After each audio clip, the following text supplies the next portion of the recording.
IIM UPSC tuitions only in Tirumala IAS institute Chaitanyapuri. Call చేసి ఇప్పుడే join అవ్వండి. బెట్టింగ్ యాప్ ప్రమోషన్ డొంక కదులుతోంది. కొందరు తెలిసి తప్పు చేస్తే మరికొందరు తెలియకుండానే ఈ రొంపులోకి దిగిపోయారు. డబ్బులు వస్తున్నాయని ఆలోచన చేసిన వారు తాము చేసిన ప్రమోషన్స్ తో ప్రాణాలు పోతున్నాయని, జీవితాలు ఆగమవుతున్నాయని మాత్రం ఆలోచించలేకపోయారు. ప్రస్తుతం కేసులు నమోదయ్యాక వారు సమాజానికి ఎంత నష్టం చేశారో తెలుసుకున్నాక నాలుక ఖర్చుకుని పశ్చాత్తాపం పడుతున్నారు.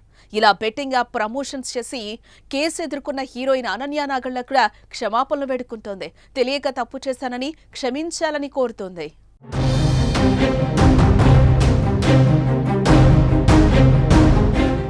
సెలబ్రిటీస్ బెట్టింగ్ యాప్ ప్రమోషన్స్ చేయడంపై ఓ మీడియా ఛానల్ నిర్వహించిన డిబేట్లో పాల్గొన్న అనన్య నాగళ్ల కీలక విషయాలనే వెల్లడించింది. సరైన అవగాహన లేక తాను బెట్టింగ్ యాప్ ను ప్రమోట్ చేసినట్టుగా తెలిపింది.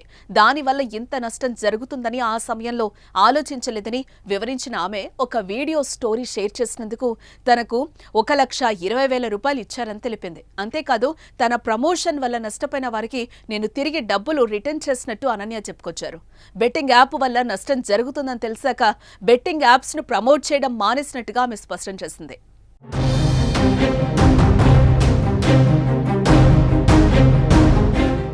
బెట్టింగ్ యాప్ ప్రమోషన్స్ పై నటుడు ప్రకాష్ రాజ్ కూడా స్పందించారు. అందరినీ ప్రశ్నించే నేను సమాధానం చెప్పాలిగా అంటూ ఆయన సమాధానం ఇచ్చారు. 2016లో ఇలాంటి ఒక యాడ్ నా దగ్గరకు వచ్చింది. నేను ప్రమోట్ చేయడం నిజం.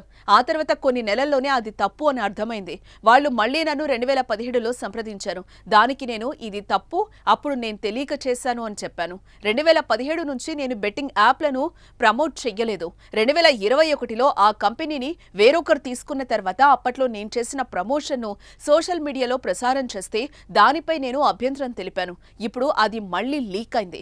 పోలీసులు పిలిస్తే వచ్చి సమాధానం చెప్తాను. 2017 నుంచి ఎప్పుడూ నేను బెట్టింగ్ యాప్లను ప్రమోట్ చేయలేదని వీడియోలో పేర్కొన్నారు.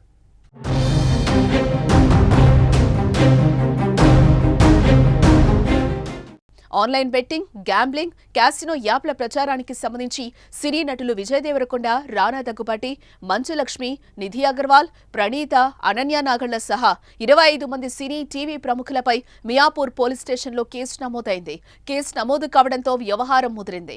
వీరిపై section 318/4, 112 read with 49 Telangana state gaming యాక్ట్లోని 3(3)(A)(4 సెక్షన్లు, ఐటీ చట్టంలోని 66(D) సెక్షన్ల కింద ఎఫ్ఐఆర్ ఫైల్ చేసి విచారణకు సిద్ధమయ్యారు. ఈ క్రమంలో సినీ ప్రముఖులు స్పందిస్తున్నారు.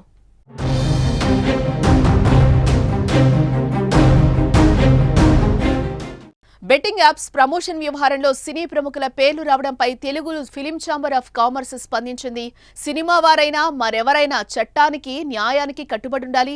ఈ యాప్ల వల్ల సమాజానికి చెడు జరుగుతుంటే అది తప్పే. 2 రోజుల్లో మాకు లేఖ రాస్తాం. ఆ యాప్లను ప్రమోట్ చేస్తున్న వారిపై చర్యలు తీసుకోవాలని కోరుతాం. ప్రజల జీవితాలను పణంగా పెట్టే వారికి దూరంగా ఉందామని పేర్కొంది. ఒక ఆన్లైన్ గేమింగ్ యాప్, దాని గురించి నేను చేసిన ఒక యాడ్ గురించి డిస్కషన్ జరుగుతోంది. అందరినీ ప్రశ్నించి నేను సమాధానం చెప్పాలి కదా, ఎందుకంటే చాలా మంది క్వశ్చన్ చేస్తున్నారు మీరు ఎలా చేస్తారని. అది ఒక 2016, ఒక 9 years బ్యాక్ ఇలాంటి ఒక యాడ్ నా దగ్గరకు వచ్చింది. నేను చేశాను నిజం. ఆ తర్వాత కొన్ని నెలల్లోనే అది తప్పు నాకు అర్థమైంది. వాళ్ళు మళ్ళీ 2017లో దాన్ని ఎక్స్టెండ్ చేస్తానంటే లేదండి ఇది తప్పు, తెలియక చేసేసాను. బట్ చేసేసాను కాబట్టి అగ్రిమెంట్, మీరు దాన్ని రిలే చేసి తీరాలి. బట్ 2017 నుంచి మీరు వాడకూడదు, నేను రాను అని చెప్పేసి దాని తర్వాత అలాంటి ఏ గేమింగ్ యాప్స్ నేను చేయలేదు. 2021లో కూడా ఆ కంపెనీ ఇంకో కంపెనీకి అమ్మేసి వాళ్ళు దాన్ని ఏదో సోషల్ మీడియా ప్లాట్ఫామ్ లో యూజ్ చేస్తే నేను వాళ్ళకి నోటీసులు, వాళ్ళకి ఈమెయిల్, మళ్ళీ వాట్సాప్ లో పంపించి లేదండి ఇందులో నేను లేను, ఇది చేయకూడదు, కాంట్రాక్ట్ అయిపోయింది, ఇది తప్పు అని కూడా చెప్పాను. వాళ్ళు ఆపేశారు. ఇప్పుడు అది మళ్ళీ రీక్ అయింది. దానివల్ల ఈ సమాధానం పోలీస్ డిపార్ట్మెంట్ నుంచి నాకు ఇంకా ఏది రాలేదు. వస్తే వాళ్ళకి నేను సమాధానం చెప్తాను. బట్ మీకు సమాధానం చెప్పాల్సింది నా బాధ్యత. So 2017, 9 years back for 1 year contract నేను చేసింది నిజం.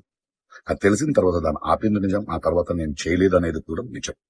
ఈ మాట మీకు చెప్తున్నాను. ఇంకో విషయం, దయచేసి యంగ్స్టర్స్, ఇలాంటి గేమింగ్ యాప్ అది ఒక వ్యసనం. ప్లీజ్ మీ జీవితాన్ని కోల్పోండి.